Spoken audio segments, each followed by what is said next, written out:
Curiosity was the first thing that stirred in her that morning, rising before hunger or fear, as she stood at the edge of the mountain trail and watched smoke lift from a cabin that did not belong to the sky. Clara May Holloway had learned long ago not to hope, yet something about that thin ribbon of gray curling upward to the snow made her pause, as if the world itself were asking her to look twice. Snow pressed softly beneath her boots, muffling the sound of her breathing, and for a moment she wondered who lived so high above judgment, so far from the voices that had turned her away. She was 27, though hardship had taught her to hold herself older, and pretty in a way that survived cold and hunger, not because it tried to. Her coat was borrowed and frayed, her hair pinned back with care she no longer spent on herself, and her hands carried a memory of kitchens she had been dismissed from with polite smiles and firm refusals. The towns below had plenty of gossip but little mercy, and Clara had learned to walk before the whispers could follow her. That morning, the mountains offered no promises, only silence and a single cabin breathing warmth into the winter air. Elias Crowley did not hear her approach. At 34, he had grown accustomed to solitude, so complete it felt like a second skin. He was splitting wood beside the cabin, each strike measured, each breath controlled, when he sensed rather than saw the change in the air. Turning, he found a woman standing where the trail met his clearing, small against the white sweep of mountains, her eyes steady despite the cold. He was known in the valley as wealthy, distant, a man who had chosen stone walls over people, and he had never bothered to correct them. For a long moment neither spoke. The silence was not empty but weighted, filled with the unasked questions both carried. Elias noticed her posture before her face, the way she stood straight despite exhaustion, the way she did not step forward until invited. Clara noticed his hands, scarred and strong, and the absence of cruelty in his gaze. She had expected suspicion, perhaps dismissal, yet what she found was caution shaped by loneliness rather than fear. She told him simply that she could cook. Not a plea, not a story, just an offering of skill. Her voice was quiet but steady, shaped by a lifetime of being interrupted. Elias considered her words with the same care he gave to his land. He did not ask where she came from, nor why she was alone in the mountains. Instead, he glanced at the cabin, at the smoke thinning in the cold, and nodded once, as if accepting a change in weather. The arrangement was plain. She would prepare meals, keep the place orderly, and in return she would have food and shelter for the winter. No kindness was spoken aloud, yet it lived in the space between them. Clara followed him inside, the warmth striking her cheeks like a remembered kindness, and set her bundle down with hands that trembled only after the door closed. The cabin was sparse but clean, built for endurance rather than comfort, and it carried the quiet presence of a man who listened more than he spoke. Cooking became the language they shared. Clara moved through the small kitchen with careful confidence, measuring without tools, tasting without waste. Elias watched from a distance. He pretended it was practical, noticing how the room softened around her, how sound returned to a space long ruled by silence. When he ate, he did so slowly, as if honoring the effort, and Clara felt something loosen in her chest, a knot she had forgotten she carried. Days passed with a rhythm that surprised them both. Snow deepened, sealing the cabin from the valley below, and with it came the murmurs of memory and doubt. Clara heard echoes of town voices telling her she did not belong, that kindness always carried a cost. Elias felt the weight of another presence in his routines, the quiet fear that reliance could invite loss. Neither spoke of these thoughts, yet they shaped the way Clara lingered at doorways and the way Elias left extra wood by the stove without comment. One evening, as the light faded early and the wind pressed against the walls, Clara asked if he minded her staying longer than winter. The question slipped out before she could stop it, born from fear as much as hope. Elias did not answer at once. He stared into the fire, watching sparks rise and vanish, considering the truth he rarely allowed himself to touch.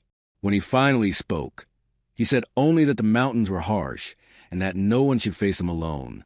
The words were not a promise, but they were enough. Clara nodded, understanding more in what was left unsaid than in what was offered. Outside, the storm settled into a gentler fall, and inside the cabin, two lives adjusted their shapes around one another, uncertain yet unwilling to turn back. The night held its breath, And somewhere between the crackle of the fire and the steady fall of snow, curiosity shifted into something deeper, something that asked to be followed. It was only beginning. The mountain changed him slowly, the way snow reshaped stone without ever raising its voice. Clara settled into the cabin not as a guest, but as a presence that mattered, her movements growing lighter as days passed without dismissal. She rose before dawn, fed the fire, and greeted the quiet as something shared rather than endured. Elias watched this transformation with guarded wonder, noticing how the cabin seemed less like a refuge and more like a home shaped by intention instead of solitude. Winter tightened its grip, yet warmth persisted in small, deliberate ways. Elias repaired a broken shelf without being asked, aligning it carefully so her jars would not tip. Clara mended his shirts by lamplight, her stitches neat and patient, never drawing attention to the care behind them. They spoke sparingly, but meaning lived in glances held a second longer than necessary, in meals placed gently on the table, in the shared silence that no longer felt empty. News from the valley arrived on the boots of traders who stopped for warmth.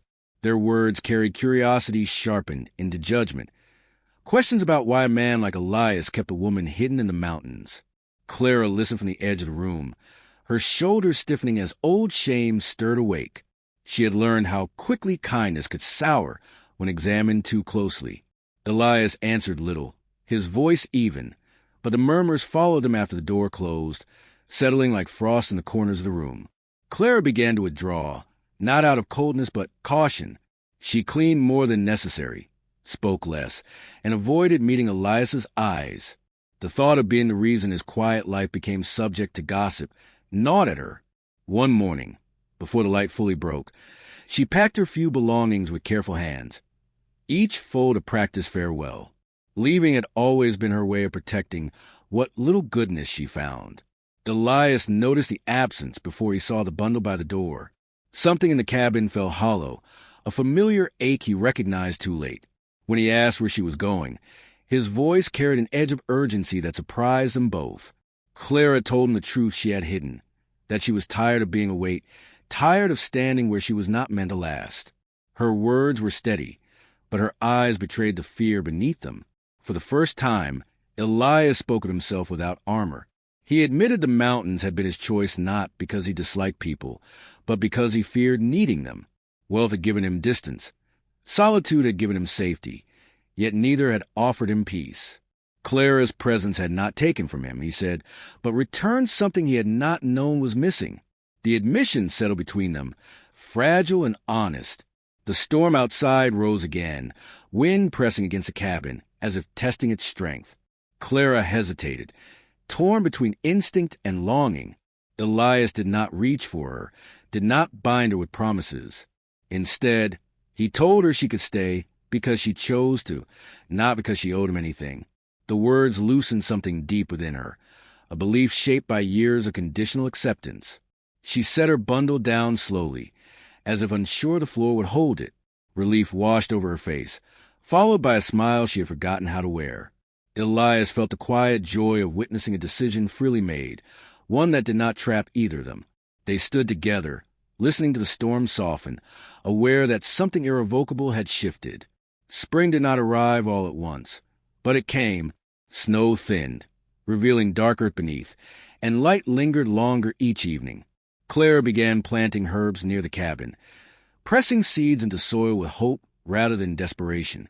Elias joined her, his hands learning new work, his laughter surprising them both when the wind carried it away.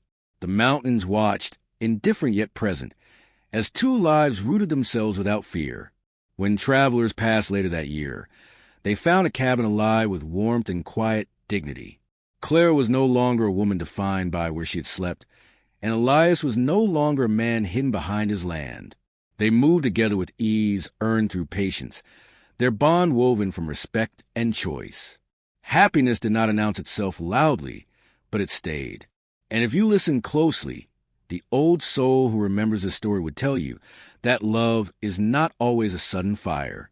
Sometimes it's a steady hearth, built slowly, tended daily, offering warmth to those brave enough to remain. The mountains keep many secrets, but this one endures, inviting you to believe that the right place and the right heart can change everything. The years that followed did not dull what they found. They deepened it. Seasons turned, hardships came and went, yet the foundation they built held firm. They learned each other's silences, as well as their joys, sharing burdens without scorekeeping. If you carry doubt about belonging or fear that kindness is temporary, remember this ending. Some doors open quietly and stay open. Some love waits patiently until you already believe you deserve it. And when it comes, it feels less like rescue and more like home. It invites you onward, hopeful, certain that gentle beginnings can lead anywhere worth reaching together.